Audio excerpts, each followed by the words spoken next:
네, 스픽스 구독자 여러분 안녕하세요. 마키아벨리입니다. 선거가 가까운 탓이죠. 여러 가지 일들이 한꺼번에 벌어지고 있습니다. 그런데 이 여러 가지 사안들을 어떻게 보느냐가 중요합니다. 어떻게 보느냐, 핵심을 짚어주실 분 스튜디오에 모셨습니다. 변희재 미디어워치 대표 고문이십니다. 어서 오십시오. 네, 안녕하십니까.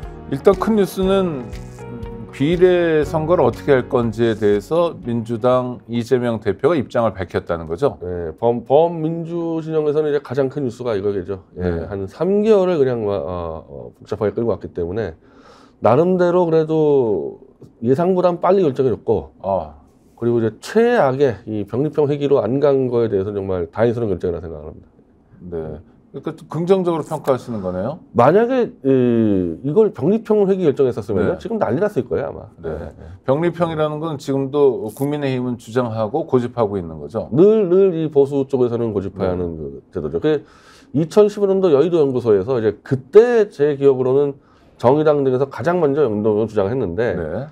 이 여의도 연구소 조사해 보니까 이거는 범민주 진보 진영에 절대적으로 유리한 제도고 보수 진영에는 최대 불리한 제도다. 그래서 그냥 걷어쳐버렸거든요. 네네. 그 왜 그러냐면은 보수는 이 군소 정당의 파괴력이 전혀 없어요. 네.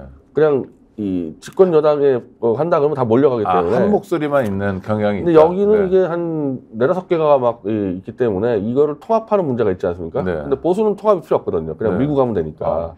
그래서 그 차이 때문에 이 병리평이 가장 큰 수혜를 입고 있는 게 그 당시 새누리당이다. 네. 바꾸면 안 된다. 네. 그래서 2015년도에는 그 당시 이 박근혜 정권 때 그때 여당이 가장 다수당이었기 때문에 바꿀 엄두를 못 냈죠. 네.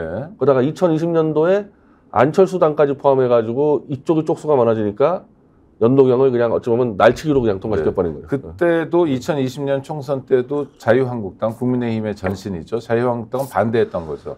그러나 국민의당, 국민의힘 말고 정의당, 국민의당, 안철수 국민의당, 네, 민주당이 연합해가지고 날치기를 했어요. 날치기를. 네. 날치기를 해가지고 그때 황교안하고 나경원 등등 몸으로 막다가 네. 30명이 지금 이 재판에 지금 처해져 있거든요. 네, 국회법 네, 위반으로. 네. 그러니까 이거는 한마디로 병리평은 보수당에 절대적으로 유리한 제도다 이거죠. 그러니까 이상하잖아요. 네. 보수의 절대적 유리한 제도를 자꾸 병리평으로 간다 그러니까 그게 상당히 납득이 안 됐었던 거죠. 네. 그래서 자고 오면 하는 것처럼 보였고 우여곡절도 많았는데 시기도 비교적 빨랐고 또 최악은 면했다라는 건데요. 국민의힘이 게리맨더링이라고 비판하는 것은 같은 까닭인 거죠. 마찬가지죠. 불리하다. 그런데 네. 민주주의의 일반 원칙으로 보면 그러니까 자기가 선택한 표가 국회의원 의석수로 보장받아야 된다는 측면에서는 어떤 제도가 바람직합니까?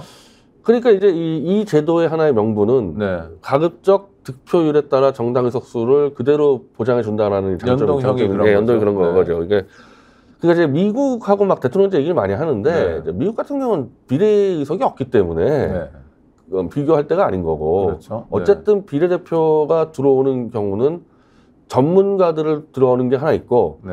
원래 비례대표를 하는 취지가 지역구만 하다 보니까 이 득표율보다 더 많은 의석을 많이 가져간다. 이 거대 정당들이. 네네. 그걸 보완해서 들어온 게 비례대표거든요. 그러니까 비례대표가 있는 한은 맞춰주는 게 맞죠. 득표율에. 네. 네. 그러니까 변 대표님은 연동형이 바람직한 제도다라고 이전부터 좀 주장하셨던 이제 거고요. 개선된 제도고 네. 유불리만 따지면은 이 보수에게 절대 불리한 제도이기 때문에 제가 그 2020년 총선 때는가 비판한 게 네. 어쨌든 선거 제도는 게임의 룰인데 한쪽이 불리하다고 들어 누워 있는데 이 통과시키면 되냐. 그래서 그런 측면에서 이제 비판했던 거거든요. 네. 보수에 불리하긴 하지만 민주주의의 일반 원칙은 좀 맞다. 개선된 네. 정책이라는 거죠. 그러면은 이제 국민의힘은 어떻게 나옵니까? 지금 이야기하고 있는 것처럼 위성 정당을 만들어서 위성 정당은 지역구 안 나가고. 당선이 없으니까 네. 그거로서 이제 준 연동형에서 의석수를 가져가겠다는 거고 민주당은 어떻게 하겠다는 겁니까? 이제 민주당이 복잡하게 됐는데 네. 그러니까 이재명 대표는 준 위성 정당 하는 걸 미리 사과를 해버렸는데 네. 저는 좀 성급한 게 아닌가. 위성정당이라 그러면은 민주당에서 리모트 컨트롤 해가지고 100% 조정하는 게 위성정당인데 네. 그러다 보니까 준이라는 표현을 썼나 봐요. 네. 근데 지금까지 이 군소정당이나 시민사회에서 준비했던 거는 민주당이 리모트 컨트롤 하는 게 아니거든요. 민주당도 참여하고 이 원칙은 윤석열 퇴진을 기준으로 해서 윤석열 퇴진을 제대로 하는 정당과 제대로 하는 인물이 나와서 K 오디션 방식으로 공개 경쟁을 통해서 뽑는다는 거거든요. 네. 그럼 이건 우승정당 아니죠. 그래서 이재명 대표가 좀 성급하게 한 게 아닌가 생각이 들어요. 네. 그렇더라도 그 이름을 뭐 위성정당, 준위성정당 또는 연립정당 뭐라 부르든 간에 새로운 정당이 만들어지는 건 사실인 거죠.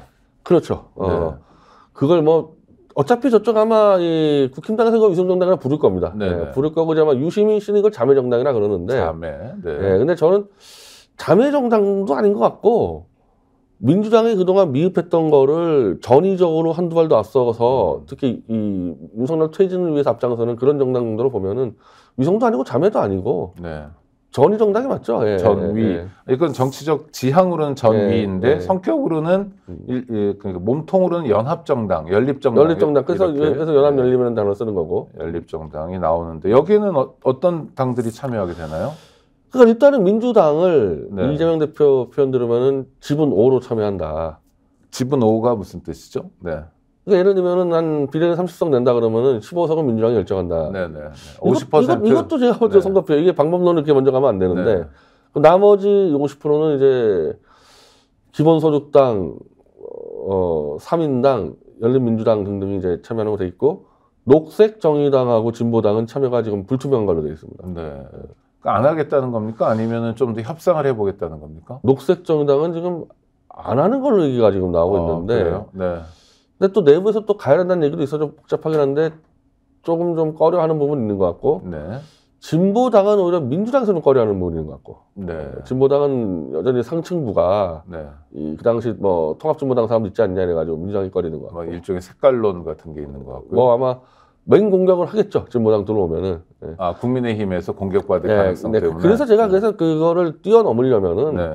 이 당은 윤석열 퇴진을 위한 한마디로 이제 전위정당이라고 선언을 해버리면은 나머지 것들은 뭐 녹색당이고 뭐고 진보당이고 하위로 가니까 지금 당장 또 문제가 되는 게 조국신당하고 소영길 신당입니다. 네. 여기 대해서는 지금 민주당이 확답을 못하고 있는데 저는 그것도 마찬가지라 생각해요. 이 조국신당하고 소영길 신당이 윤석열 퇴진을 위해서 앞장서겠다 그러면 받아주면 되는 거 아니냐. 네. 복잡하게 생각할 거 없이. 네. 그러니까 민주당만으로 윤석열 정권을 심판하기는 부족하니 문을 열어놓고 윤석열 퇴진 또는 윤석열 심판에 동의하는 제반 정치 세력이 다 들어와라라는 그러니까 소위 빅텐트 이론이네요. 그러니까 이 당의 네. 성공 여부는 뭐냐? 민주당이 위성정당을 만들었을 때보다 득표가 더 많이 나와야 돼요. 네. 그게 성공 요인이기 때문에 가급적 포괄적으로 넓혀줘야 되는 거죠. 그런데 넓힌다 하더라도 이를테면 조국 전 법무부 장관 보면 적극적으로 지지하는 사람도 있지만 적극적으로 싫어하는 비호감도 많잖아요. 송영길 대표도 정말 예전과 달리 잘 싸운다라는 사람도 있지만 뭐 구치소에 가서 뭐 하는 거야 라는 사람도 있을 거예요. 네. 그러니까 플러스만 되는 것이 아니라 그러니까 뭐 1 더하기 1 더하기 1은 3이 되는 게 아니라 마이너스 되고 이런 거를 정치적으로 좀 고려할 필요는 없나요? 그러니까 이걸 봐야 되는 게 이 정당이 처음에 이 촛불 연합에서 기획을 하게 된 게 왜 윤석열에 대한 아주 싫다가 60%인데 왜 민주당 지지율은 30%밖에 안 되냐. 그럼 나머지 30%는 민주당이 표를 못 얻어가니까 이거 어디로 가냐. 그러니까 이 표가 막 이준석 신당으로 가고 이당 신당으로 이게 되니까 그러면은 윤석열 퇴진을 더 강하게 내세우는 이 이른바 특수 정당을 만들자고 해서 나온 거거든요. 그러니까 소영길이든 조국이든 심지어 진보당이든 호불호가 분명 있을 겁니다. 그러니까 이 60%의 그 국민 중에 5%의 보수 진영이 있어요. 보수 인사들이. 예를 들면 이 보수는 윤석열 퇴진을 동의하지만은 진보당은 싫어할 거 아닙니까? 네, 그렇죠. 그러니까 그걸 다 하위로 놓고 최우선적으로 뭐 윤석열이 싫어, 진보당이 싫어 이렇게 나오면은 윤석열이 싫다고 답이 나오면은 그대로 가야 되는 거죠. 그래서 조국 신당이고 소영 신당이고 다 딴 거 제끼고 윤석열 퇴진을 위해서 싸우겠다는 결의만 해주면은 다 받는 방향이 맞지 않겠냐고요. 아주 간명한 질문이네요. 윤석열이 싫어, 진보당이 싫어. 그렇죠. 네, 그러니까 윤석열이 싫어 뭐요? 윤석열이 싫어, 소영길이 싫어 이런 식으로 해서 윤석열이 싫다는 이 유권자만 모으면 되는 거니까. 그러면 꼭 진보 정당일 필요도 없네요. 보수도 참여할 수 있는 거네요. 이론적으로는 그 플랫폼을 예를 들면 지금 벌써 최대집 의사협회장이 이 정권 퇴진당이라고 윤석열 퇴진을 추진하는 보수 정당을 만듭니다. 그거는 송영길 전 대표하고는 달라요. 다르니까. 완전히 이제 보수, 그러니까 5%의 보수표만 먹겠다는 거 정도인데 네네. 이론적으로는 이 최대주 신당이 이 플랫폼에 들어오면은 5%의 보수표를 갖고 올 수 있지 않겠습니까? 네. 가능은 한데 여러 가지의 뭐 문화 차이, 뭐 정서 차이 때문에 현재는 이 보수 정당은 안 들어가는 걸로 지금 얘기했습니다. 그러나 문헌은 열고 일단은 뭐 만약에 상황이 봐서 그러니까 네. 이 걱정하는 거는 지지층이 너무 오랫동안 이 밥 먹겠던 진보 진영 보수 진영이기 때문에 이게 같이 합쳤을 때 시너지가 안 나고 이럴 수 있지 않겠냐. 그러니까 소형길 신당하고 진보당까지는 범민주 뭐 진보 진영이니까 그런데 보수까지 들어오는 거는 좀 위험하지 않냐 그것 때문에 네. 현재로서는 안 들어가는 걸로. 네네 알겠습니다. 이낙연 신당 쪽에서는 특히 이낙연 씨 굉장히 맹렬히 비판했는데 까닭은 뭔가요? 아니 근데 지금까지 이낙연 씨는 연동형을 주장하지 않았던가요? 그러니까요. 네. 그러니까 연동형을 민주당하고 같이 소위 연립정당을 한 가능성이 없기 때문에 비판하는 건가요? 비판의 포인트가 뭔지 모르겠어요. 그러니까 저도 그래서 아니 연동형을 가지고 그것 때문에 탈당까지 얘기하는 걸로 알고 있는데 네. 아무래도 이낙연은 배제가 그러니까 이낙연 씨도 마찬가지인데 윤석열 정권을 비판한 기억이 없어요. 제 기억으로는 이낙연 씨가 뭐 부드럽게 몇 마디 한 것 같긴 아니 한데 주로 윤석열 정권 비판할 때는 민주당 이재명을 깔려고 같이 네네. 단독 비판한 적이 없으니까 네네. 아니 이낙연 씨도 윤석열 퇴진에 동의되면은 뭐 합류하는데 문제 없지 않겠어요? 네. 그걸 안 하니까 문제가 되는 거고 이번에 민주당 당원들이 정의당 가지고 문제 삼은 것도 정의당이 1년 반 동안 윤석열하고 싸운 적이 없다. 그래서 문제가 된 거거든요. 그러니까 다 거기서 다 해결할 점을 찾을 수 있지 않나 그래요. 그러니까 이낙연 씨의 행보는 반 이재명에서 뭔가 어떤 공간을 창출해보자 이런 거 오히려 일뿐인 건가요? 그러니까 반 이재명 친 윤석열로 보였거든요. 네네. 지금까지. 네. 그러니까 여기 합류하려는 걸 바꿔줘야 되죠. 아니 그리고 조금 다른 얘기인데 어제부터 이제 나오는 얘기가 원칙과 상식의 4명의 국회의원들 뿔뿔이 흩어지고 있는데 이건 어떻게 보세요? 저는 가장 중요한 게 그 당의 비전 문제 아니겠어요? 네네. 그러니까 이 당에 내가 들어갔을 때 뭐 얻는 게 있어야 되는데 지금 3% 뭐 4% 나오고 있고 이러니까 비전을 보여달라는 얘기겠죠. 그래서 이낙연 씨가 광주 출마를 준비한다고 얘기가 나왔는데 네. 그 부분하고 맞물려 있는 것 같아요. 지금 광주 출마하라고 지금 막 떠밀고 있거든요. 그래서 이낙연 씨가 광주에 들어가서 광주에서 이낙연 바람을 일으키면은 들어오겠죠. 네, 그게 안 되면 저 당은 아마 국힘당에 흡수되지 않을까요? 일종의 뜸을 들이고 또 간을 보는 상황이다. 근데 광주에 출마할 때도 아니 네. 광주 가서 그러면 이재명 욕할 겁니까? 광주에 들어가서 자기가 윤석열 정권을 교체하겠다 얘기해야 될 텐데 그 말을 안 하고 있기 때문에 광주 출마했을 때 무슨 바람이 있을지 모르겠어요. 네. 하여튼 이낙연 씨가 무슨 지도자로서의 결단을 보여줬던 그런 대목은 기억은 잘 안 나는데. 리더가 사실 네. 리더의 역할을 한 적이 없죠. 리더 역할을. 네. 좋은 자리는 많이 있었던 것 같은데요. 근데 하여튼 뭐 들리는 말은 뭐 떠밀려서라도 광주는 출마하는 걸로 저는 지금 확인되고 있습니다. 네, 알겠습니다. 민주당 적극 지지자들은 연동형 또는 준연동형에 반대하는 거죠. 또는 좀 덜 적극적으로 지지하는 쪽에서는 연동형 쪽을 선호한다 이런 얘기도 있는데 지금까지 그런 식으로 얘기가 되는데 제가 볼 때는 그 문제가 아니고 이 윤석열 정권 타도를 우선순위에 두느냐 안 두느냐의 문제예요. 사실은 이 문제는. 네, 그래서 정청래 씨가 얘기할 때 민주당만으로도 과반이 쉽지 않다. 그래서 실제로 이재명 대표가 150석 얘기한 거 아닙니까? 네, 그러니까 151석. 민주당만으로도 쉽지 않은데 어떻게 나눠 먹냐 이 얘기를 했다는 얘기는 윤석열 퇴진을 한다는 얘기는 목표가 200석이 돼야 되거든요. 그렇죠. 그러니까 민주당이 한 170석을 얻고 이 비례연합이 30석을 얻어야지 가능한 일이란 말입니다, 이게. 그러니까 그렇게 되려면은 지금부터 정말 잘해야지 될까 말까. 그러니까 목표는 삼을 수 있대 가능성은 정말 희박할 수도 있는데 어쨌든 윤석열 퇴진을 위해서라면은 그런 정도의 판을 넓히는 모험을 해야 된다. 이런 사람들이 연동형을 주장하는 거고 어차피 윤석열 퇴진 못 시킨다. 이미 끝났다. 200석 끝났다. 그럼 우리끼리 해먹자. 이게 이제 이 이른바 병립형이라고 보는 거죠. 네. 그런데 우리 변 대표님은 하여튼 연동형으로 가서 가능하든 아니든 간에 노력을 해보자.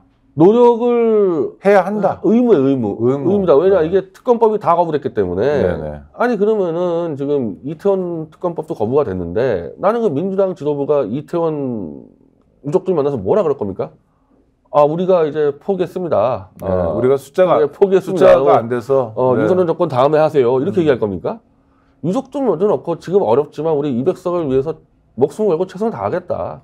난 거기다가 그거 못하면 나 물러나겠다. 여기까지 가야 된다는 거예요. 사실은. 네.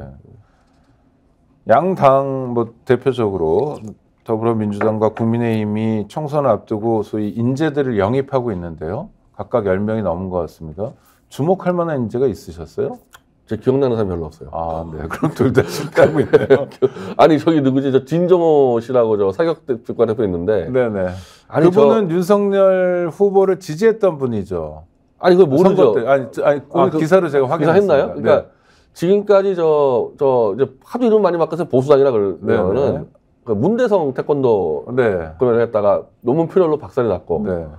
조훈현 씨라고 그 바둑의 제왕 한번 했다가. 근데 그분은 국회의원 됐죠. 뭘 했는지 기억도 안 나요. 그렇죠. 네. 근데 또 진정호 씨 들어오면은 목표가 뭐냐 이거야. 기억나는 건 진정호 대한체육회 이사랍니다. 진정호 이사가 기억나는데 어떤 의정 활동을 할 건지는 잘 모르겠다. 지금까지 그 야당 해가지고 뭐 성과가 나온 게 별로 없으니까. 아마도 명망과 영입이죠. 야당도 비슷합니까? 야당 지금 누가 들어? 아니, 난 기억나는 사람은 지금 들어가다가 문에 걸려 있는 이현주 씨. 이현주 씨는 그래도 들어가겠죠? 어떻게 할 것 같으세요? 근데 당대표가 전화했으면 들여보내야죠. 그렇죠. 들여보내야지. 지금 이 사람 뭡니까? 중간에 껴가지고 지금 욕을 엄청 먹고 있고. 근데 이제 이게 이 난맥이 된 게 임종석 문제로 지금 여기가 막혔다는 거예요. 네. 그러니까 임종석 씨가 나오니까 저쪽에서는 윤희숙을 내보내서 586 뭐 심판론 얘기 나오니까 그럼 차라리 경선에서 이현주를 밀어서 임종석 씨를 떨어뜨리면은 586 심판론이 없어질 거 아니냐. 이 작업을 했는데, 이거 586들이 한두 명도 아니고, 그럼 그 멍하니 당하겠어요? 그러니까 그냥 일제히 이현주를 공격을 해가지고 지금 멈춰있지 않습니까? 그런 상황. 이렇게 된 거 아닙니까, 이게. 그러면 다시 나가라 그럴 겁니까? 이현주 씨? 네. 들여보내서, 정상적으로 경선을 시켜야죠, 임종석이랑 그러면. 경선 시켜야죠. 지역구도 지금.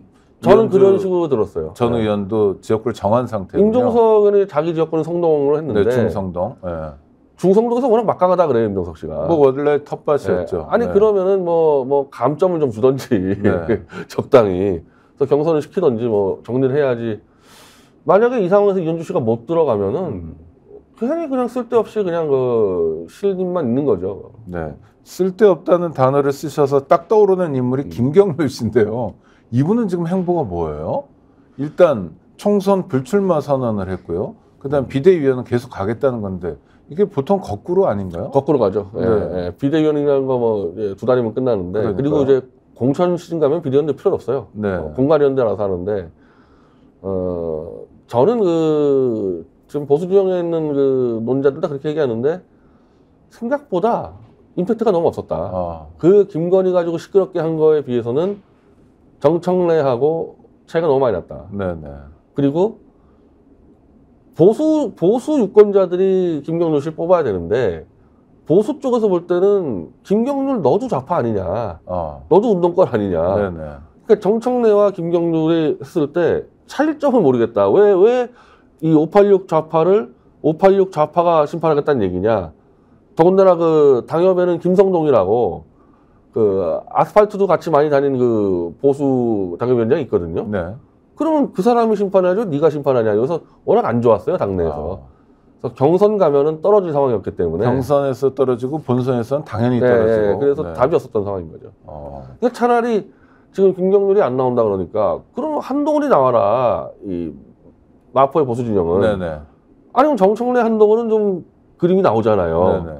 김경률은 20년 이상 참여연대에서 좌파 운동을 한 사람인데 보수가 볼 때는 각이 안 나온다. 그래서 사실은 마포 갑까지 지금 영향이 미쳤거든요, 이 사태가. 네. 그러니까 굉장히 분위기 안 좋아졌다는 거예요, 지금 저쪽에 국힘당이 마포에서.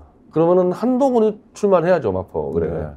그럴 가능성은 있습니까? 0%죠, 0%. 네? 0%죠. 0% 전혀 없다. 근데 이제 나오라고 운동권 심판론을 총선에 전면적으로 제기하고 일종의 제1 공약, 제1 의제로 만들었는데 심판을 위해서 자기도 뭔가를 해야 되는 거 아니냐. 하는 게 맞죠. 하는 게 맞는 거죠. 네. 처음부터 불출마 자체가 잘못된 거고. 전 이낙연 씨도 마찬가지고 불출마가 잘못된 것들이에요, 다. 네. 그러니까 험지로 나가고 의미 있는 출마를 했어야 되는 건데, 그러니까 지금 이낙연 씨는 광주 얘기가 나오는 거고, 한동훈은 이 타임에서 김경률이 낙마하지 않았습니까? 그럼 본인이 나가야죠. 근데 그럴 가능성은? 근데 그 요구들이 많이 나올 겁니다. 네. 당내에서요? 당내 많이 나올 거예요. 네. 네. 그렇지만 실제로 이어질 가능성은? 근데 안 이어지면, 그게 안 하면 이제 한동훈의 리더십은 점점 이제 줄어들게 되는 거죠. 네. 지금 점점 줄어들고 있는 네, 상황 줄어들고 있는 상황인데, 네. 출마 요구를 계속 거절하면은 아마 지금 장애 보수 진영이 한동훈을 많이 맹공격하는데, 아마 장애 쪽에서 네가 마포 나가라는 얘기 많이 나올 겁니다. 예를 들면 뭐 전광훈이라든지 신혜식이라든지 뭐 조갑재 쪽에서요. 네, 알겠습니다. 윤석열 대통령 얘기로 돌아가 보겠습니다. 새해가 되면 대통령이 국정청사진을 국민들에게 공개하고 또 국민들이 궁금한 것에 대해 설명하는 자리를 연례적으로 가졌어요. 연두 기자회견이라는 이름을 붙였는데요. 새해 벽두에 기자회견한다. 하여튼 안 하겠다는 거죠. 그리고 KBS랑 녹화를 했다는 소식이 들려드립니다. 되게 1월 한 10일에서 20일 사이에 다 해가지고 이 기자들에게 이제 사전에 물론 검토를 하지만은 제가 기억하기로는 물어볼 건 다 물어봤어요. 기자들이. 예, 그 질문을 차단하는 이런 거 없었거든요. 근데 이걸 안 하겠다는 얘기는 질문을 차단하고 KBS하고 녹화했다는 얘기는 연출도 자기들이 하겠다는 얘기잖아요. 어떻게 평가하십니까? 김건희 얘기가 나왔다고 얘기가 도는데, 아니 오늘 그 서정욱 변호사가 저 윤석열 정권하고 밀접하게 붙어서 일을 하는 서정욱 변호사가 사과 없다, 김건희에 대해서. 네. 그러니까 김건희가 피해자고 당했을 뿐이지 김건희 잘못한 거 없다, 이렇게 나온다는 거거든요. 지금까지 대통령실이나 또는 국민의힘에서 얘기했던 뭐 함정 취재의 피해자다, 이것을 강조하는 선에서 멈출 거다. 예, 그러니까 이제 지금까지는 어떻게 보면 답을 안 하다가 김경률 때문에 결국 답을 하게 된 게 피의자일 뿐이다. 그리고 몰카 취재를 금지하겠다, 뭐 이런 식으로 나오지 않습니까? 그렇게 답변한다는 얘기잖아요. 네. 대통령이 그렇게 기자회견은 아니고 사전 녹화했던 KBS와의 대담에서 그렇게 밝히면 총선에 어떤 영향을 미칠까요? 지금 안 좋죠. 지금 윤석열 지지율이 계속 떨어지고 있거든요. 예, 계속 떨어져서 별로 안 좋을 텐데, 뭐 그런 거 다 감수해서 가겠다는 거니까. 그리고 김건희뿐이 아니라 이 서정욱 변호사 얘기는 지금까지 다 잘했다, 잘못한 거 없다, 예, 이렇게 나간다는 거예요. 상태가 좀 안 좋아 보이는데, 아니 지난주 금요일에 발표된 갤럽 여론조사는 대통령 국정수행 지지도 29% 나왔거든요. 그러니까 20% 이렇게 숫자가 앞에가 3이 있는 거하고 2로 시작하는 건 느낌부터가 좀 다르잖아요. 긴장감이 생겨야 되는데. 원래는 20% 가면 이제 탄핵이 가능한 이 수치로 이렇게 우리가 상식적으로 알고 있었거든요. 근데 지금 뭐 사실 20% 30%와는 넘나들고 있는데, 탄핵에 대해서 별 우려를 안 하고 있는 것 자체가 지금 이상한 상황인 거예요. 그러니까 그거는 박근혜 탄핵이 있었기 때문에 일종의 탄핵은 바람직하지 않다라는 국민 공감대 때문입니까? 아니면 변 대표님 자주 지적하시는 것처럼 야당의 문제입니까? 진짜 야당의 문제 같아요. 네. 야당이 훨씬 더 무섭게 탄핵을 하지 않더라도 그 근처까지 몰고 갔어야 되는데 그게 안 됐기 때문에. 그러니까 29%라는 탄핵 지지를 가지고도 나 잘못한 거 없다라는 간담을 기획할 수 있는 거죠. 그런데 시간을 거꾸로 거슬러 올라가 보면 박근혜 대통령 탄핵할 때도 민주당이 좀 미온적이지 않았나요? 뭐 앞서서 뭐 문제를 풀어 헤치면서 가는 건 아니었잖아요. 그때는 이제 대선이 1년밖에 안 남을 때여서 그때 당시 문재인 씨가 대선에서 1위를 기록하고 있었으니까 이대로 가면 대권 되는데 괜히 판 엎어가지고 변수 만들기 싫다. 그래서 국민의힘의 안철수, 박지원이 탄핵을 세게 밀었었거든요. 그때랑은 좀 상황이 다른 거죠. 아직 윤석열 임기가 너무 많이 남았는데, 그렇죠. 그럼 이거 임기 채울 거냐, 이거. 지금 총선 때도 사실 그런 논쟁이 벌어질 겁니다. 아마 아까 말한 대로 윤석열 퇴진을 이제 주장할 거 아닙니까? 비례나 신당에서. 그럼 너무 과한 거 아니냐 그러면, 그럼 윤석열 임기 채우게 할 거냐, 3년 반을. 그래서 그 논쟁이 벌어지겠죠. 또 하나는 우리 변 대표님은 미디어 전문가시기도 하시니까, 자, 올해의 연도 소위 대담은 KBS랑 하고, 작년에는 조선일보랑 했죠. 근데 이런 대통령의 선택, 이건 대통령이 고른 거 아닙니까? 어떻게 봐야 됩니까? 일단은 뭐 KBS라면은 말은 되지만 모든 매체에 개방하는 기자회견을 하는 게 원칙적이고, 조선일보를 한 게 정말 말도 안 되는 얘기고, 그거 자체는. 그리고 지금 이제 KBS랑 녹화를 한다 그러면은 제 기억에는요, 전두환 때 한번 이랬던 기억이 나요. 전두환 때. 그러니까 전두환 초기 때. 예. 노태우 때만 해도 이런 식으로 안 했습니다. 네, 전두환 방식이다라는 거죠. 지금이 얼마나 이제 시대가 빠른 시기인데 대통령이 인터뷰한 걸 3일 뒤에 내보냅니까? 아니 그러면은 뭐 3일 동안에 뭐 북한이 미사일 쏠 수도 있고 뭐 사건 벌어지면 어떡하려고요? 그러니까 이런 그렇죠. 식으로 할 수가 없는 거거든요. 네. 이 분단위로 이제 막 세계가 바뀌는 시대에. 제가 북한 당국자면 그럴 것 같은데요? 약 올리듯이. 네? 아니면은 아니 그러니까 그런 발상은 어떻게 나온 거예요? 일단 생방을 안 하는 까닭. 생방을 하는 이유 하나밖에 없죠. 자신이 없는 겁니까? 사고 방지죠. 사고 방지. 혹시라도 이 KBS 기자나 네. 앵커가 돌발 질문할까봐. KBS 앵커가 돌발 질문 안 할 거는 자신 있을 거 아니에요. 지금 장악을 했으니까. 그게 자신이 없으니까 녹화를 하겠죠. 그 자신 있으면 생방했겠죠. 또 하나는 그 취임 직후에 출근길 문답을 했잖아요. 그 어떤 질문이 쏟아질지도 모르는 상황에서도 했던 자신감이 있던 대통령이 뭐 대통령직을 계속 수행해 나가면서 자신감이 붙기 마련인데 지금은 왜 거꾸로 돌아가는 거죠? 도어 스태핑도 이제 원치 않은 MBC 쪽 질문이 나와가지고 이제 도망친 거고. 네. 그러니까 그 트라우마 있나 봐요. 그러니까 이 검사, 특히 특수부 검사들은 기자회견을 하는 게 아니고 술집 데려가가지고 자기가 원하는 기자만 불러가지고 소스 주는 데 익숙한단 말이에요. 네네. 근데 원치 않은 질문이 자꾸 튀어나오니까 못 견디는 거죠. 해본 적도 없고 아마. 아니 그리고 실수도 많이 하고. 그러니까 그러니까 저는 이해가 안 되는 게 집권 초기에는 그런 걸 했는데 도스태핑이라고 그래가지고 그런 걸 했는데 갈수록 안 하는 이유는 해보니까 이거 쉽지 않네. 만만치 않다. 눈싸움 때 기자 불렀을 때랑 다르네. 네. 지금 한동훈도 무수한 사고 치고 있거든요. 지금 네네. 이 기자들하고 진행도 할 때마다 간담회 할 때마다 이번에 아니 스타벅스를 서민들이 가는 곳은 아니지 않냐 해가지고 이거 아는 사람들 다 발칵 뒤집어졌거든요. 스타벅스 한 번도 안 가봤다는 얘기예요, 이거는. 그럼 어디 커피를 안 마시나요? 아니면 호텔 커피숍 뭐 이런데 어디 저 은밀한 데 갔나 보죠. 그러니까 지금까지 한동훈이 던킨 도너츠 커피 엄청 들고 다녔거든요. 네. 그 던킨 도너츠나 스타벅스나 좀 이 가격대는 비슷한 커피숍 아니야 따지면. 그렇죠. 네. 근데 스타벅스는 서민들이 가는 거 아니라 그러면은 던킨 도너츠 커피는 이제 어떻게 들고 다녔냐. 그것까지 쇼라는 게 막 드러나니까. 그러니까 다른 세계에 살고 있던 사람들이 사람들이 사는 세계로 오니까 생기는 문제들이군요. 그러니까 이제 특수 검사들은 다 이제 은밀한 방에서 만나지 않습니까? 이러다가 이제 광장 얘기 하다 보니까 입만 열면 사고 치는 거죠. 대통령의 사고를 방지하기 위한 것이다.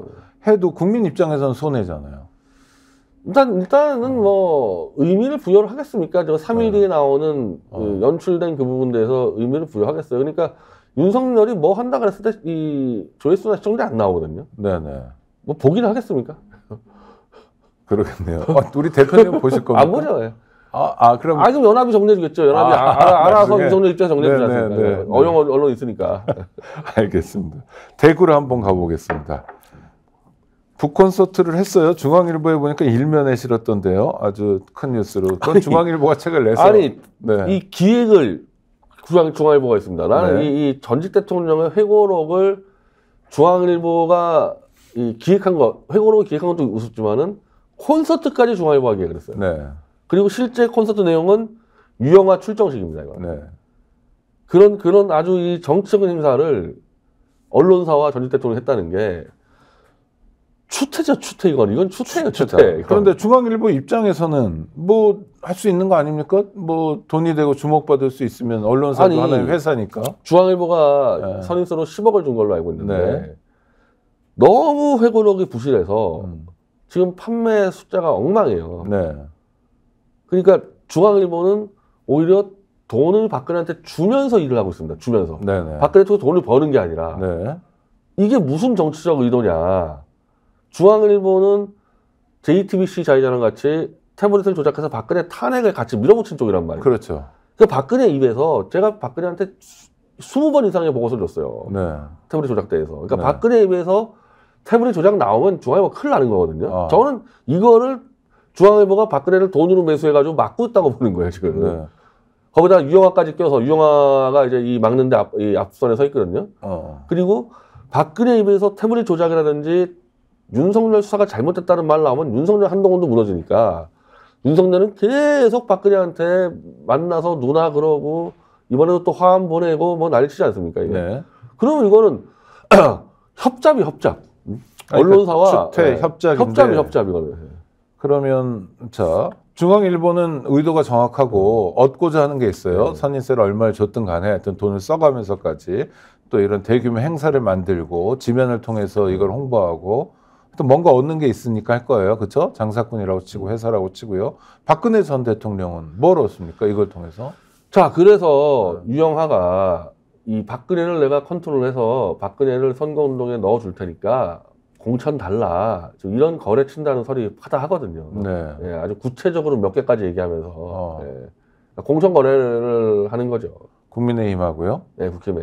그래서 그러면 얘기를 듣다 보면 박근혜 전 대통령 그냥 바보다라는 것밖에 안 돼요. 바보라고 다들 지금 이 보수에서 박근혜를 8년 동안 이 믿고 지졌던 사람들 입에서 다 바보라는 얘기 나오죠.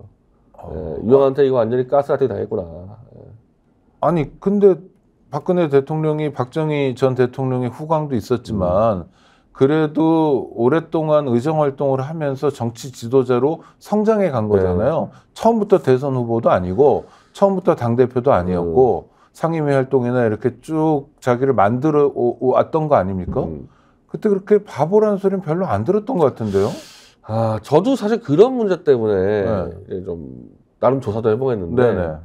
박근혜가 정상적인 정치인 활동할 때 참모가 이춘상 씨하고 정윤회 씨가 있었을 때 네네. 똑바로 했다는 거예요. 아. 근데 이춘상 씨가 2012년 대선 직전에 교통사고로 돌아가시고 네. 그리고 정권 잡은 다음에 정윤회 씨하고 최순실이 이혼을 하면서 정윤회 씨가 떠나버리거든요. 네. 그때 이제 최순실이 좌지우지하면서 다 무너진 거고 이제 최순실이 이제 가니까 유영하가 또 좌지우지하면서 다 무너지는 거고 그러니까 이 이춘상 정윤회 보좌가 없어지면서 박근혜는 제대로 정치는커녕 제대로 그냥 정상적인 사람으로도 지금 못 살고 있는 것 같은 느낌이에요. 아, 심리적으로도 굉장히 위축된 상태고 잘못된 아마 지금 세뇌도 받은 것 같고 해서 아니 대표적으로 박근혜가 중앙일보 나가서 내 사진 내 이름 걸지 마라 친박들한테 네. 그래가지고 최경환 씨도 사진 다 뗐고 조원진도 사진 다 뗐는데 왜 유영하만 지금 박근혜 사진 걸고 있습니까 이거 그 유영하가 지금 공천을 요구한다 그러는데 그러면은 박근혜 밑에 범 유영하 계파가 생기고 있거든요. 네. 지금 유영하 밑에 줄 서려고 쫙 썼어요 이번에도. 그렇습니까? 네. 그럼 뭐냐는 거야 그러면은 친박이 날아간 게 아니라 유영하라는 새로운 계파를 만들고 있지 않습니까? 네. 이런 부분들을 비판을 해도 박근혜 씨는 아무 말도 안 해요 지금. 오직 주변에는 유영하 변호사 한 사람밖에 하나밖에 없습니다. 예. 그리고 이거를 가지고 이제 이 유영하가 이제 윤석열 정권하고 거래치고 있다. 이거 나중에 이거 전부 다 불법 소지가 있어요. 이거 나중에 걸리면 이런 부분들이.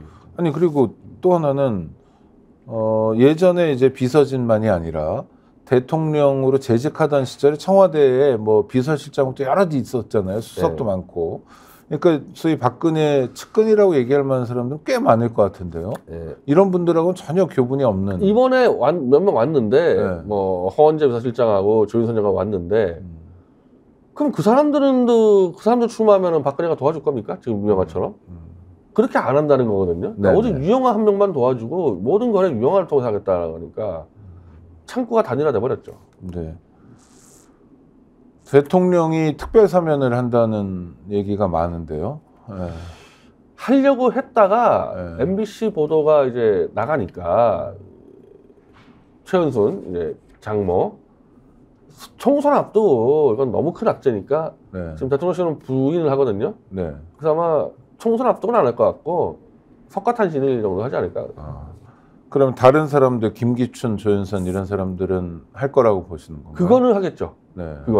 그거는 어떤 의미가 있는 그건 건가요? 일단은 박근혜가 혹시라도 갑자기 이제 윤석열의 수사를 문제나 삼을 수가 있기 때문에 완벽하게 이게 잡아놓겠다 해가지고 박근혜 쪽 사람들은 사면을 해주겠죠. 최은수는 빼고. 김관진 뭐 이런 사람들 다 포함해서. 그러니까 사실 어제 이 이재용 사건에 대해서 무죄 나왔죠 1심에서요. 그러니까 이게 정말 웃긴 게 이미 지금 이재용하고 박근혜는 유죄를 받았어요. 네. 그러니까 특히 박근혜는 삼성물산하고 제일모직의 합병을 부당하게 개입을 했고 그 합병의 대가로 이 3대 계승을 도와주고 그걸로 뇌물을 받았다고 유죄를 받았어요. 재판법원에서. 아니 둘 다 받은 거죠. 둘 다 받았죠. 네. 거기서. 근데 지금 어제 판결은 제일모직하고 삼성물산의 합병이 적합하다는 판결이 나와요. 이건 부정이 낄 여지가 없다. 적합하다. 네. 그럼 뭡니까? 앞에 한 이 얘기들은. 그러면 박근혜 지금 뭘 해야 됩니까? 정상적이면은. 문제제기 해야 되거든요. 나와서. 그렇죠. 네. 나와서. 야, 내가 왜 유죄 나왔냐, 이거는. 네. 근데 어제 유영하고 희덕거리면서 했었다는 거 아무 말도 안 하고 있고. 그러니까 유영하가 하는 일이 이런 거를 박근혜가 문제제기를 못하게 막고 있는 거죠. 이게 문제제기되면 윤석열 큰일 나는 거거든요, 지금. 또 하나는 지금 판결을 기준으로 본다면 이재용 삼성전자 회장이 무죄란 말이에요. 그럼 이재용 회장을 수사했던 팀에 대한 책임 문제가 또 도드라져야 되는 거 아닌가요? 그게 어차피 한동훈 윤석열이에요. 그렇죠. 팀이. 그러니까 지난번 양승태 때랑 똑같은데, 이복현도 마찬가지인데, 나는 이복현 씨가 이 판결대에서 글로벌 기업의 사법 리스크가 사라져서 다행이다 그러는데, 아니 본인이 수사가 잡아놓고 네. 무죄로 한데 본인이지 그러고 한동훈은 양승태 관련해서 대법원이 뭐 시켰을 뿐이야. 다들 지금 도망가거든요, 이 부분은. 이거를 누가 팍 잡아야 돼, 답변을 하라고. 근데 이게 민주당이 해야 되는데, 이 민주당은 민주당 정권 때 윤석열과 한동훈이 했던 일이고, 이러다 보니까 민주당이 침묵하거든요, 여기서. 다 엮여 있는 거군요. 다 엮여서. 근데 사실은 물어봐야 되는 거야, 한동훈한테. 그럼 당신은 지금 그때 수사가 잘 됐다는 얘기냐, 그래서 법원이 잘못 판단했다는 얘기냐, 그러면 2심 때 어떻게 할 거냐, 물어봐야 되는데, 아무도 질문 안 하니까 넘어가는 거죠, 지금 이게. 또 하나는 이재용 양승태의 무죄가 수사의 잘못일 수도 있지만 이재용 양승태라는 자원이 많은 사람이 이 재판에서 대응을 잘한 것이다. 뭐 이런 해석도 있던데요. 그랬을 수도 있죠. 네. 그러니까 왜냐하면 이게 이번에 이재용도 30몇 개고 양승태 47개를 47. 그러니까 네. 이거 자체가 다 말이 안 되는 겁니다. 이런 식으로 수사하면 안 되는 건데 와장창 때려 넣어가지고 그 중에 한 2-3개만 유죄 받으면 유죄라 이런 스타일로 했단 말이에요. 그래서 양승태 밑에 있는 임종원은 그 중에 한 2-3개가 유죄가 돼가지고 징역 1년을 받았어요. 징역이외로. 근데 양승태라는 대법원장, 이재용이라는 재벌 총수는 막강한 로펌을 동원해가지고 버텨낸 거죠. 임종헌 법원 행정처장이었던 분, 대법관. 이분이 사실은 사법농단의 몸통이 되는 거죠. 지금 판결만 따라가다 보면. 그러니까 좀 어색해진 거죠. 양승태는 몰랐다는 거고 임종헌이 알았다는 얘기 아닙니까? 네. 누군가는 했을 테니까. 네. 하여튼 뭔가 정돈이 필요할 것 같아요. 그러니까 제가 먼저 이거예요. 그러니까 이거를 어느 쪽을 다 떠나가지고 막 뒤엉켰거든요. 정돈을 해줘야 되는, 야권에서 정돈을 해줘야 되는 거야. 아니, 그러니까 국가적으로도 정돈을 해야 되잖아요. 그러니까 국가적으로는 윤석열이 할 리가 없으니까 야당이 다 질의를 해야 돼요. 다 전체적으로. 네네. 양승태한테도 해야 되고 박근혜한테도 해야 되고 한동훈 윤석열 질의를 해줘야 되는 거야. 어떤 입장이냐 이거에 대해서. 이거 당장 나는 박근혜 무슨 입장이냐 이거야. 여기 대해서. 조금 하여튼 이상한 국면이 계속 진행되는 것 같은데 이게 첫 단추를 잘못 깨서. 첫 단추가 문재인 정권의 검찰총장이 보수로 가서 집권하는 게 잘못 보였고 네네. 박근혜가 글로 야합을 하면서 덧보인 거죠. 그래서 엄밀히 말하면은 저는 국민적 엄청난 피해가 확산되고 있다고 봐요. 네. 그 재판에서의 권력이 개입해서 잘못되고 조작된 수도 있는데 그걸 권력끼리 지금 야합을 해서 틀어막고 있는 거 아닙니까? 거래를 치면서. 이것들 다 싹 다 나중에 이거 정말 정권 받게 되면요. 박근혜까지 포함해서 이 부분에서 특검 다시 들어가야 돼요. 그럼 정말 대한민국 앞으로 못 나가는 거네요. 아니 큰일 나는 거라니까 이 사건은 정말 이거. 전직 대통령과 현직 대통령들이 껴가지고 부정을 덮어놓은 조건으로 막 공천거래하고 이런 짓을 하기 때문에 이건 물론 의혹입니다만 그런 의혹이 제기되는 것 자체가 상당히 국가적인 망신이고 또 하나의 수사 대상이 돼버리는 상황은 그러니까 이 부분을 쳐야 되는 거예요. 그래서 저는 민주당이 안 한다 그러면 이번에 비례연합정당에서라도 이건 처리해야 됩니다. 아까 연동형 비례제 때 제가 궁금한 걸 여쭤보지 못했는데 영입 민재라는 분들 있잖아요. 이분들은 뭐 어떻게 나가는 겁니까? 그러면 민주당이 영입하면 그 연립정당에 가서 또 출마하게 되는 건가요? 아니면 지금 그 이래경 씨라고 네네 이재명 대표의 혁신위원장 됐다가 혁신위원장 될 때부터 자기는 연동형으로 하겠다라는 확답을 받고 갔어요. 네네. 그러니까 이재명 씨가 원래부터 이제 이재명 대표는 연동형이었다는 얘기죠. 그렇죠. 이분이 이제 장외에서 지금 이른바 K연합을 준비를 하는데 이분이 얘기하는 게 제일 합리적인 것 같아요. 일단은 이 정당들이 결합을 하니까 한석씩을 준다. 구소정당들. 기본소득당, 열린민주당 한석씩 준다. 그러면 그 한석씩 가져간 것만큼 민주당이 하나씩 가져가겠죠. 그러면 제가 볼 때 한 대여섯 개가 참여할 것 같거든요. 네. 그러면은 5개, 5개씩 가져가는 거예요. 민주당이 5개 가져가고 네네. 하나씩 가져가고. 그러면 30번까지 그러면 나머지 20개 있지 않습니까? 나머지 20개는 완전 자유 경쟁으로 K 오디션 방식으로 가서 선거인단은 한 1000명을 모집을 하는 말입니다. 선거인단을. 그리고 거기는 민주당이 사람을 보내든 군수정당이 보내든 자기가 나가서 아마 유튜브겠죠. 유튜브를 통해서 자기의 투쟁력을 입증을 해서 선거인단에 투표로 당선시키면 되는 거죠. 그리고 이게 2020년 총선 때 열린민주당에서 한번 해봤기 때문에 그 노하우가 있어요. 할 수 있는 노하우가. 그러니까 선거인단은 국민 대표성으로 그냥 표본으로 무작위로 선출하는 거예요? 저는 만약에 무작위로 한다 그러면은 뭐 좀 넓힐 수 있고 뭐 방법은 여러 가지인데 무작위로 한다 그러면 10,000명까지 높일 수도 있어요. 그러니까 뭐 윤석열을 싫어하는 사람만 뽑아야 되겠죠. 그러니까 윤석열 싫어하는 사람만. 이 방식도 있고 아니면은 차라리 한 100명에서 200명 정도로 엄선해가지고 이 사람들이 한 2박 3일 동안 토론까지 하면서 정하는 방법도 있고. 수기민주주의. 수기민주주의. 두 개를 결합시킬 수도 있고. 근데 이 수기민주 방식으로 했던 게 2010년도에 안철수 신당인데 나름대로 성공했습니다. 그리고 이 방식, 선거인단 방식으로 한 게 열린민주당인데 둘 다 성공했기 때문에 데이터가 있어요. 충분히 할 수 있습니다. 이거. 해본 일이기 때문에 어려운 일은 아니다. 이것도 역시 변 대표님 생각은 의지의 문제다. 의지 문제죠. 변 대표님 하신다면 이런 방식으로 하신다는 거예요. 그러니까 당에 헌신하는데 예를 들면 이제 이 대변인 같은 사람들이 이 문제가 되는데 대변인을 쓰게 되면은 이 사람은 지역 출마하면 대변인 못하게 돼 있습니다. 그러니까 지역구 출마 못해요 대변인은. 그럼 대변인은 무조건 중앙에서 막 홍보만 해야 되는데 그럼 이 사람은 출마할 수 있는 방법이 없잖아요. 그런 사람은 이제 비례 주는 거 아니에요? 그러니까 당에서 이런 식으로 할 수 있는 것들은 민주당 5개 하나씩은 주자는 거예요. 10개는 빼놓고 20개 정도 하면은 적당하지 않냐는 거예요. 그러면 당 대표도 비슷한 역할 아닌가요? 그러니까 이재명 대표의 비례설도 그래서 나오는 건가요? 근데 이재명 대표는 그냥 지역 나가면 되는 거고, 제 말은 이 대변인은 법적으로 못 나가요. 그러니까 쉽게 얘기하면은 지역구 출마자는 법적으로 TV를 못 나가는 거예요. 이 홍보를 못 하는 거니까. 그러니까 대변을 못 하는 거 아니겠어요? 그러니까 각 소수 정당들은 대변인이 굉장히 역할이 중요한데 이 사람들은 꽂아줘야 될 수가 있는 거예요.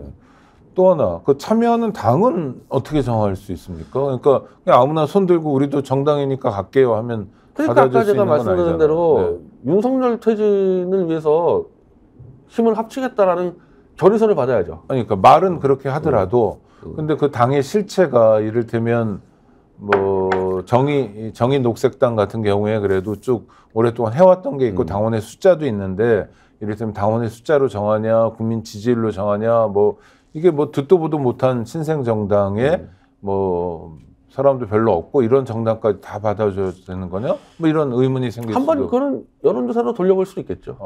그건 뭐 한 예를 들면 1% 이상이다.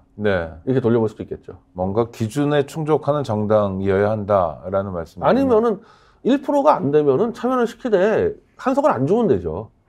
한석을 안 주고 그러면 예를 들면 가장 당세가 악하다는 게 열린민주당으로 알려져 있는데 그럼 한석 주지 말고 열린민주당이 사람 잡아서 출마시켜라 오디션에. 오디션 나가면 되는 거니까. 방법은 여러 가지다. 그리고 이미 해봤기 때문에 그렇게 중요한 문제는 아니다. 그러니까 한석을 준다는 거에서는 1%나 2% 이상만 주겠다. 이렇게 할 수 있는 거니까. 알겠습니다. 또 하나, 대통령 연두 대담과 관련해서 김건희 씨에 대해서는 뭐 별 얘기를 안 할 것 같다라고 했는데. 아니, 별 얘기 안 할 것 같은 게 아니고. 항변한다는 얘기, 항변. 피해자 코스프레를 할 것 같다라고 진단해 주셨는데. 근데 검찰은 움직이는 것 같아요. 이를테면 그 최재형 목사에 대해서 뭐 주거 침입죄로 수사한다 이런 얘기도 들리는데 이건 어떻게 보십니까? 그건 뭐 도저히 제가 볼 때 수사 못할 것 같거든요. 아니 실제로 수사를 할까요? 그러니까 누군가가 고발을 했죠. 어느 단체가. 아니, 그러니까 수사하면 고발하면 수사는 해야 되는데 자동이긴 한데 수사는 척만 하겠죠. 이게 주거침입이라는 게 문 뜯고 들어가는 걸 주거침입이라 그러는데 초청을 받았거든요. 그렇죠. 그럼 이제 사기 당했다는 건데 사기를 당했다고 해서 초청받은 사람이 사기꾼이야 이거예요.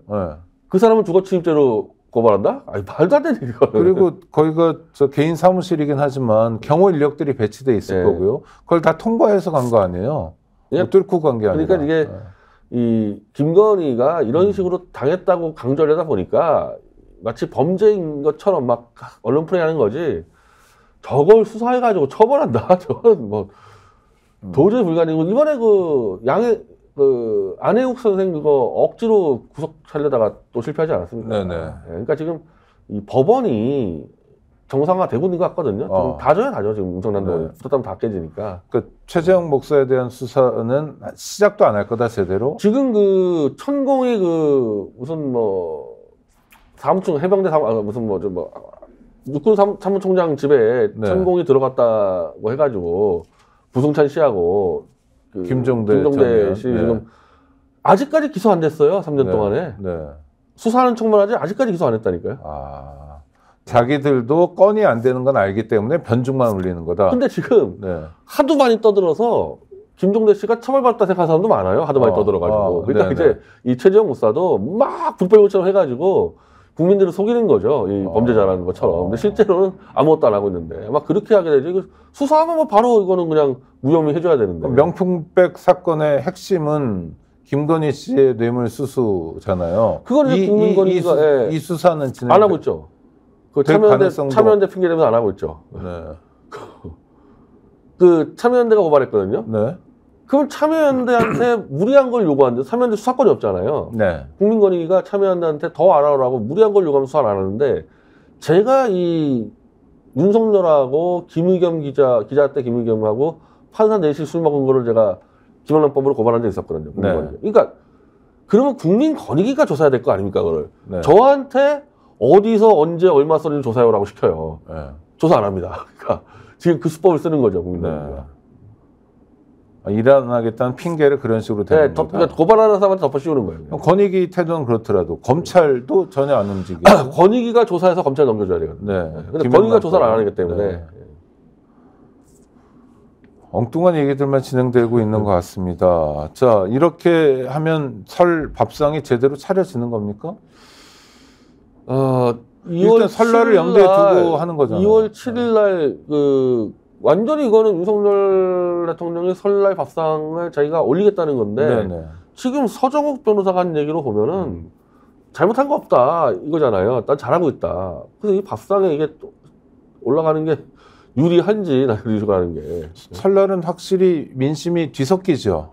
그리고 막 세대나 지역이나 이게 오가면서 여러 가지 민심이 요동치는 시기일 텐데 설 이후에 민심은 어떨 것 같습니다. 대통령 국정수행 지지도는 더 떨어지지 않을까요? 계속 조금씩 떨어지겠죠. 좀 떨어질 테고 한동훈의 리더십도 계속 붕괴될 것 같고 그럼 결국엔 이제 이 야권 이제 범야권 연대죠. 이 야권 연대를 200석을 겨냥해서 잘 짤 수 있냐 없냐가 총선의 가장 큰 변수가 되는 거죠.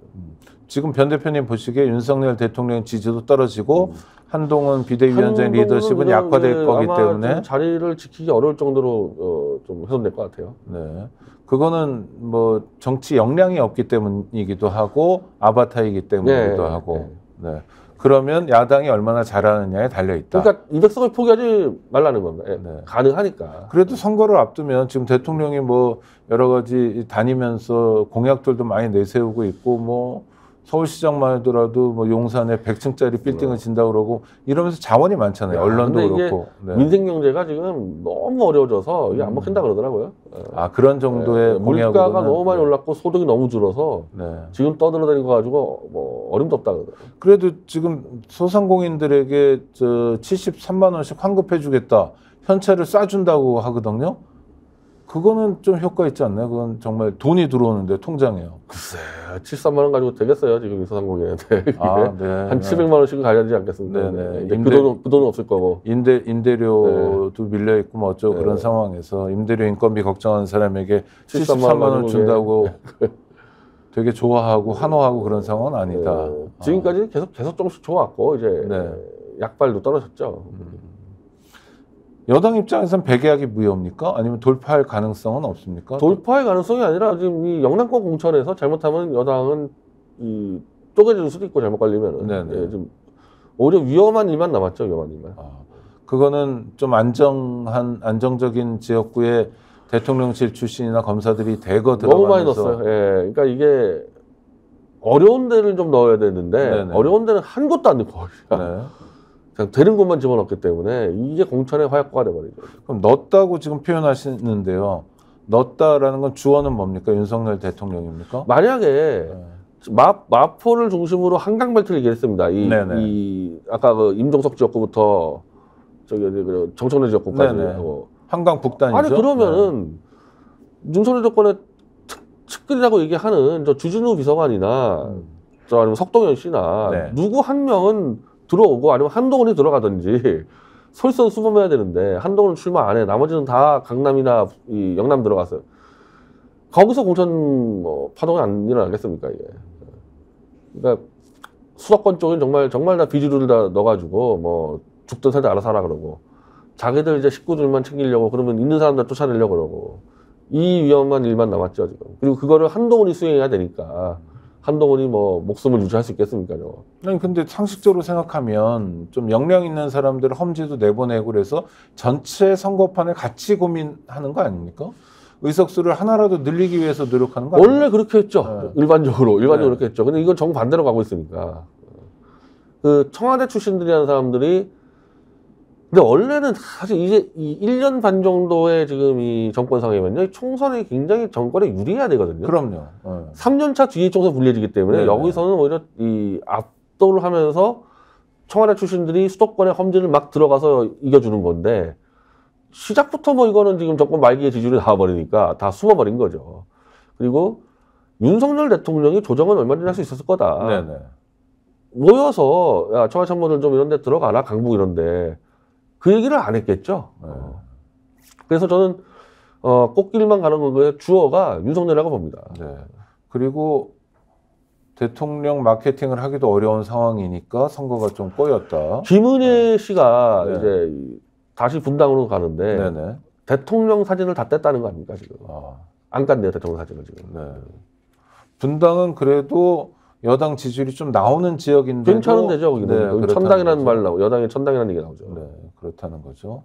하여튼 야당이 어떻게 하느냐가 변수가 될 것 같은데요. 선거 과정 또 지켜보고요. 우리 변희재 대표님의 또 냉철한 분석을 통해서 선거를 보는 눈도 키워갔으면 좋겠습니다. 오늘 고생하셨습니다. 예, 감사합니다. 감사합니다.